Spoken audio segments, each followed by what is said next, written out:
Imagine a cross-continental rally for Europe and Africa, following the path of legendary Paris-Dakar rally in €200 car, driven by some random dudes with no mechanical skills but a lot of confidence. Well, that's us. Welcome to our Budapest-Bamako adventure.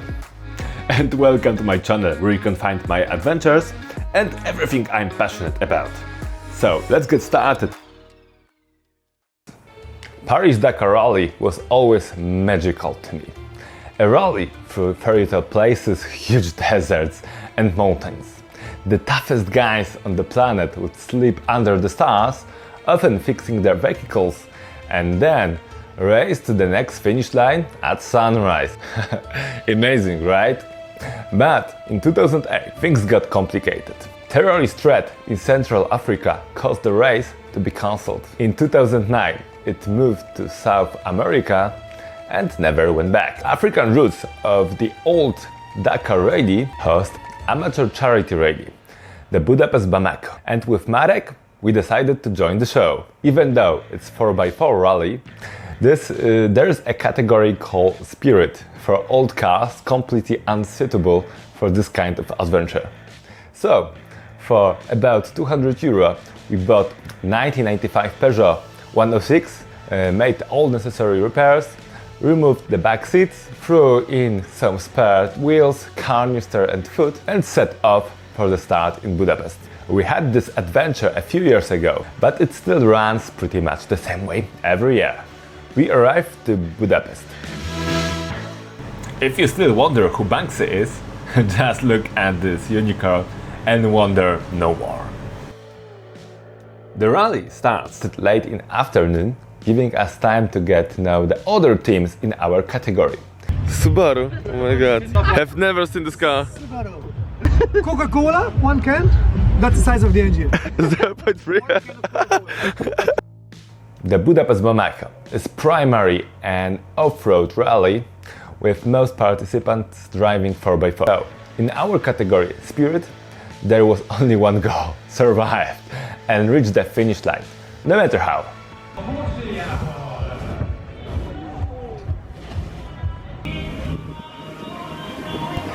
Következő versenyző Angry Unicorns. Hozod a mérges. The first stage was a super marathon. We had to cross all of Europe, the Mediterranean Sea, and finish the super stage in central Morocco. We had only 3 days to complete it. A breakdown would mean falling behind. On our first day, we arrived in Italy. On the second, we crossed France and reached Spain. On the third day, we took a ferry from Almeria to the Spanish enclave in Africa called Melilla. Alternatively, we could have gone to Gibraltar, which has the shortest sea connection to Africa.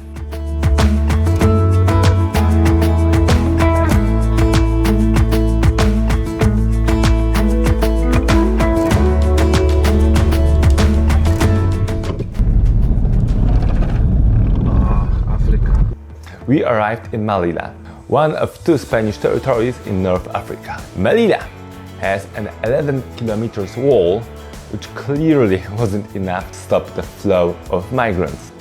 The city was full of police and atmosphere was very tense.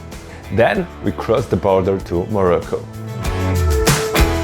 The landscape changed dramatically. We traveled in a 3 cars convoy. One of the cars was likely a Bond car from 80s. It even had an oven, and Vidar prepared some sausages in it. I don't believe that. Vidar is a globetrotter who drives around the world in his 1986 Ford Fiesta. He also plays a Viking in various videos and commercials. You may also remember Vidar from my other video, Norway by motorcycle, where I visited him on my way to the northern Norway.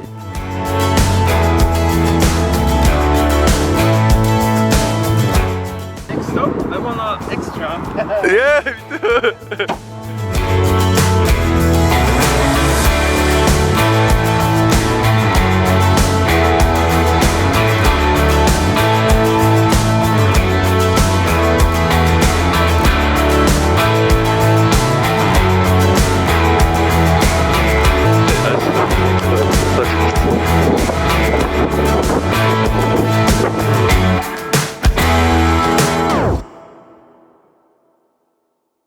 we reached Middle, the highest situated town in Morocco, at the altitude of 1,500 meters, hence the low temperatures.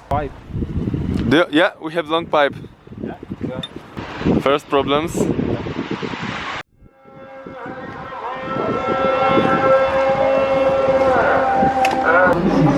Shazin, this? Tajin. Middle marked the end of our super marathon. The following stages would be single-day events. Some teams were already having serious mechanical problems, but fortunately not us. We had one of the most modern cars in our category. And I have to give respect to other folk who were spending half of each day repairing their cars and trying to catch up with the rest of us.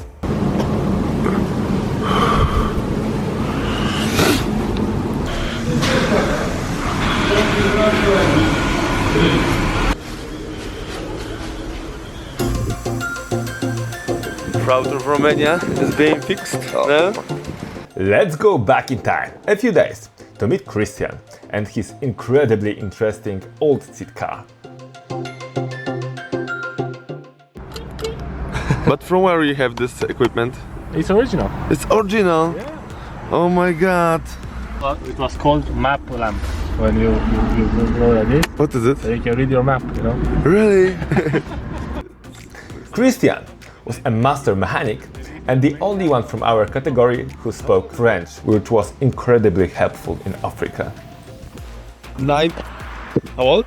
1985. 1995. Yeah. So not so old. That's all. Yeah. It's the same as ours, you know? Yes, but this one was designed in 1970s, late 1970s. Yeah.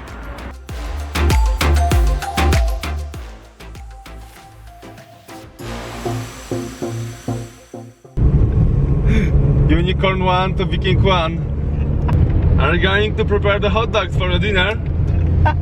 Yes, we should put some hot dogs in the oven on the next stop. Okay.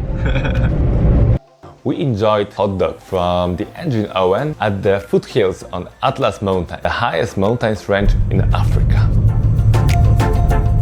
Soon we saw what we had only heard about: snow in Africa.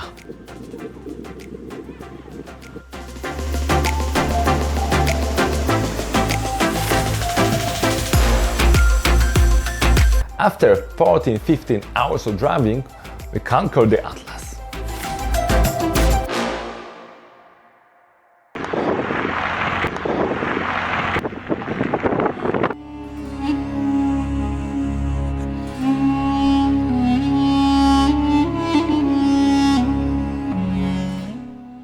We haven't magically moved to Egypt. It was a film studio called Atlas Film Studio, where Cleopatra, Gladiator and Kingdom of Heaven was recorded. And all those fancy temples were made from styrofoam. Nearby we also found Ark of Covenant from Indiana Jones. Outside the film studio you can find Jerusalem from Kingdom of Heaven. What is Jerusalem worth? Nothing.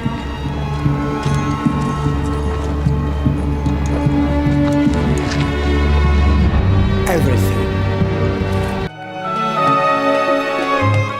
We were moving south through the canyons of beautiful anti-Atlas region. Actually, this is my favorite part of Morocco. I went there back a few years later for a motorcycle trip. It is fantastic, and you can find the video on my channel as well.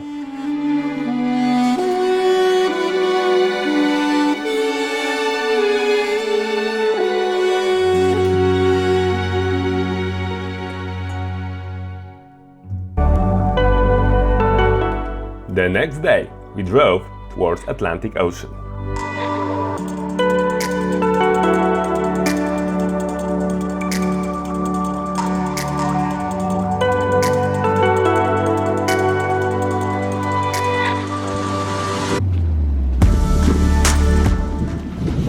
And second time I Zobacz.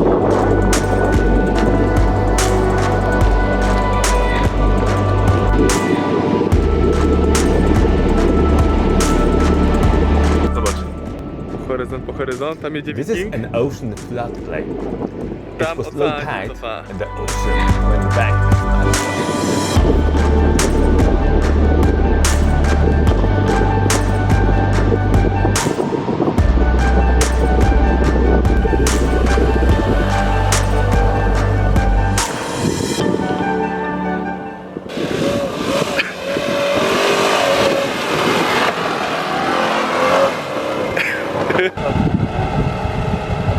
Right now.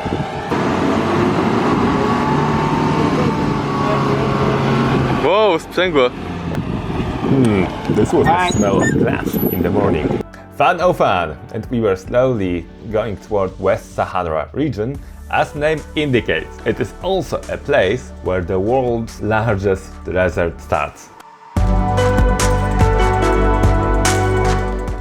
We had our first problem with our Peugeot 106.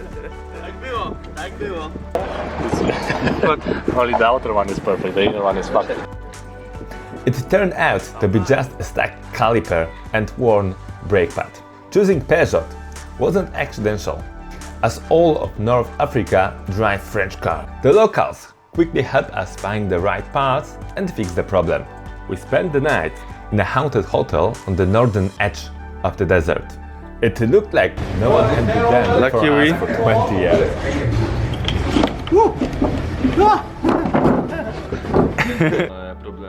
Some dudes were having some troubles with the motorcycles, but I will introduce them later on. We were slowly leaving Morocco, heading towards Mauritania. To get there, we had to drive few kilometers through no man's land, a remnant of the war between Mauritania and Morocco. No laws apply here. It's one of the craziest places in the world. There is only a narrow corridor between borders crossings, and the rest is full of landmines.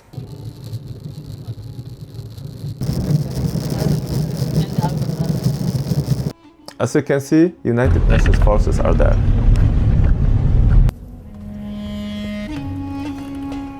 We also saw a lot of abandoned cars on this strip of no man's land. We have no idea when someone would leave them there. After getting a visa, we enter Mauritania and saw the largest running train in the world, up to 3 kilometers long, with over 200 cars, carrying iron to the ocean port. What is interesting, this is the only railway line in this country. The first official campsite of the rally was a few kilometers off the asphalt, in the middle of the desert.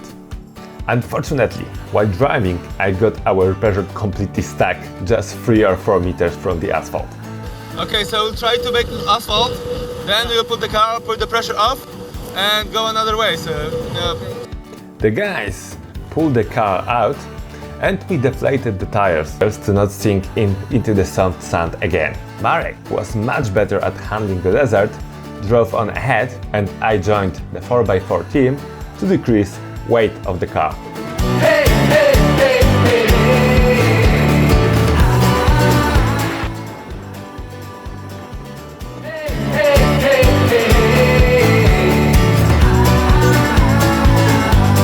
The next day, we found out how Tesla's team managed to get this far. They had a delivery van with a generator that burned fossil fuels to generate energy. Not ideal, guys.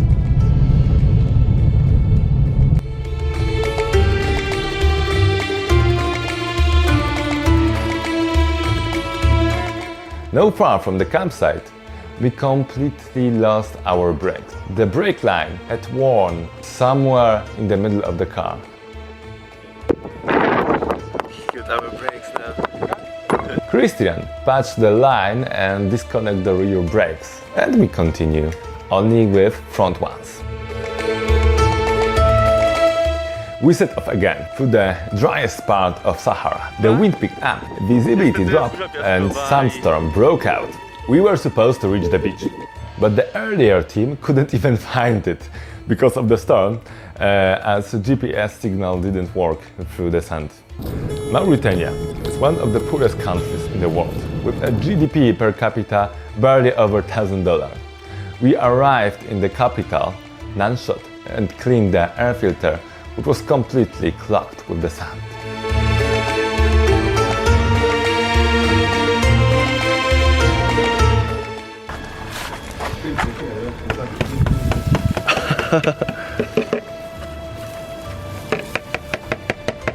Nanchad is a city with a population over a million, with a country with population of 4 million. It is located in the middle of the desert, what is clearly visible from the drone.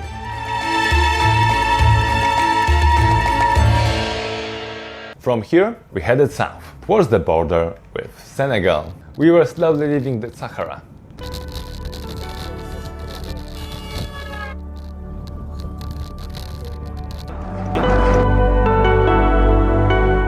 Here we lost our exhaust.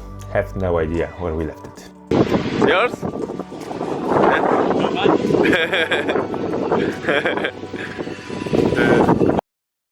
One last stretch along the national park.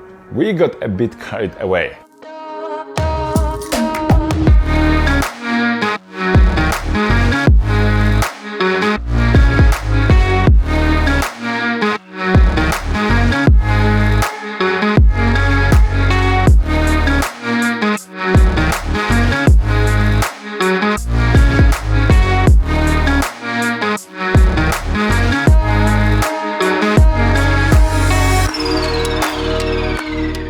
Later this evening, we finally crossed to Senegal.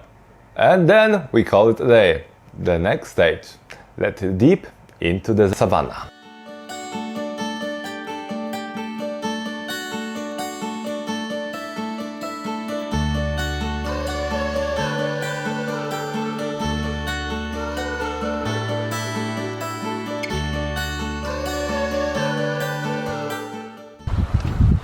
Or elephant, I don't know. We reached the iconic Zebra Beach campsite, run by a Swiss family.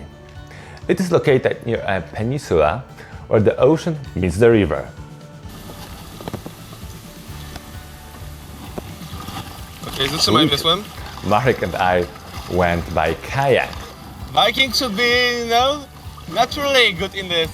It is a shame. We only realized while on the water that there were huge cockroaches with the size of rats in it.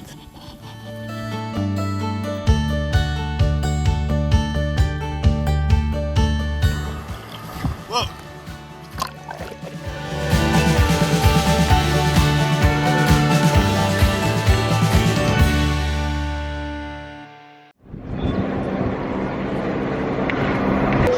The next day, we enter one of the biggest cities in Senegal, St. Louis.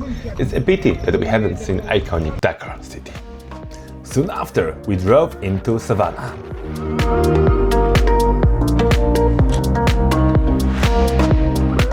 Soon, the nice Senegalese asphalt ended.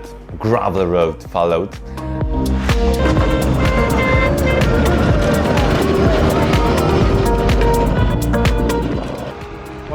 We ran into those tiny mounds and eventually found ourselves lost in the bush.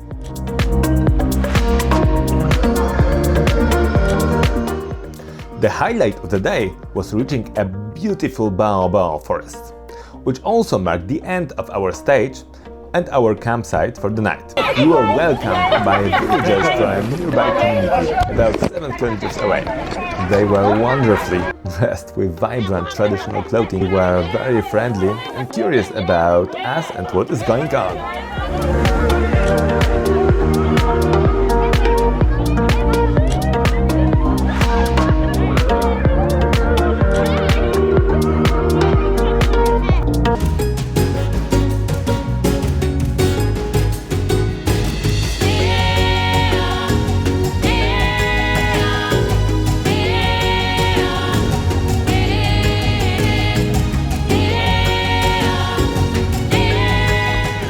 Another day, we've been traveling in 40 degrees Celsius weather and it's still only January. Today, we've headed south towards the Gambia River, the largest river in this part of Africa. This means we are slowly making our way towards the country of Gambia, but we are not quite there yet. They overuse these stripes. Oh, Really? you fuck in the bed. On the way south, we stumbled upon some sort of riots in a town. We had no idea what was happening, but there were many roadblocks and it was hard to get out. It was the first time we didn't feel safe. After about half an hour, we managed to leave the town and finally we made it to our camp, located right in the middle of the jungle on the Gambia riverbank.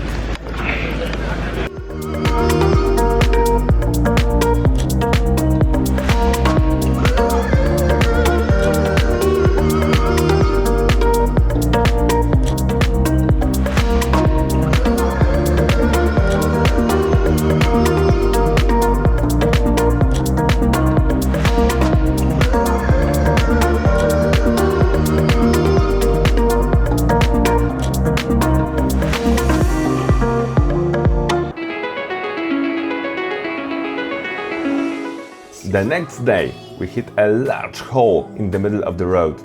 After hitting it, the entire body of our car shifted relative to the suspension and began to rub against the wheel. Christian, with the help of a hammer, made a rather, let's say, temporary fix.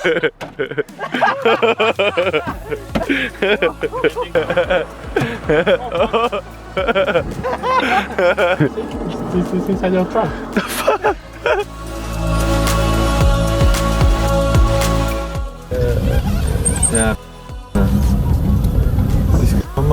Later, we met this guy with 2 machetes. We had a good laugh, but we wouldn't want to meet him at night.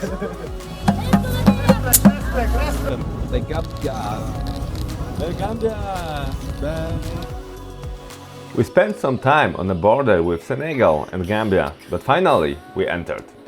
In Gambia, there were military checkpoints every few kilometers. They wanted bribes, phones, cash, and we soon learned that negotiation worked. We paid with a Mac, old jumper, and half of the vacation. Avocado. Polish crystal. Yeah. Okay. Thank you. Thank you. Bye.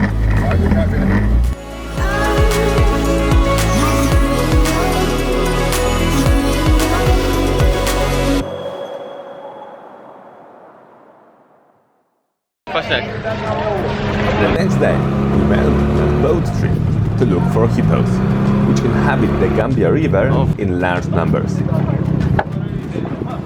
Big. So it's lunch.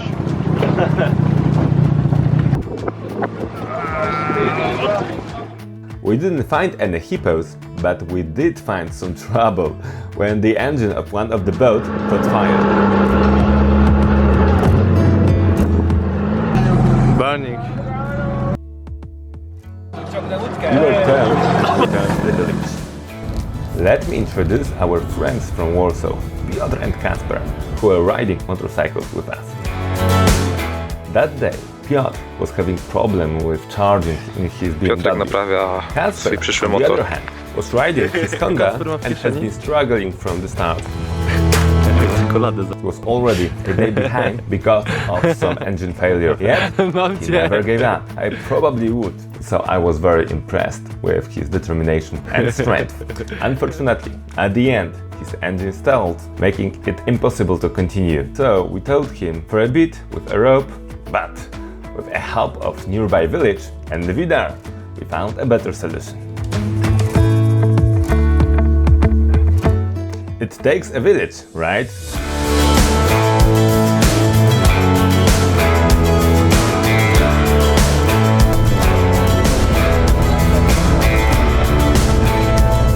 On the way to the camping, we saw some fires, but this was probably more about farming than wildfires.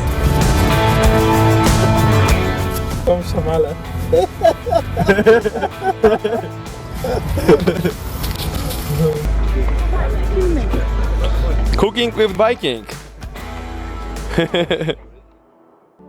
It was already the last day, and there was only one goal. The finish line in the capital of Gambia, Banjul. Even Kasper managed to get there on his motorcycle. Literally on his motorcycle.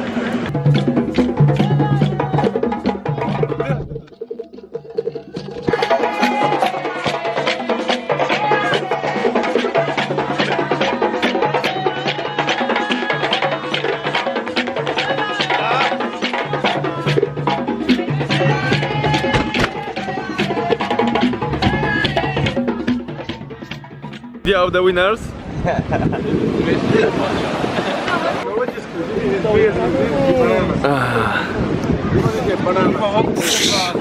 Made it! From Budapest to Banjul. It was one crazy adventure after another.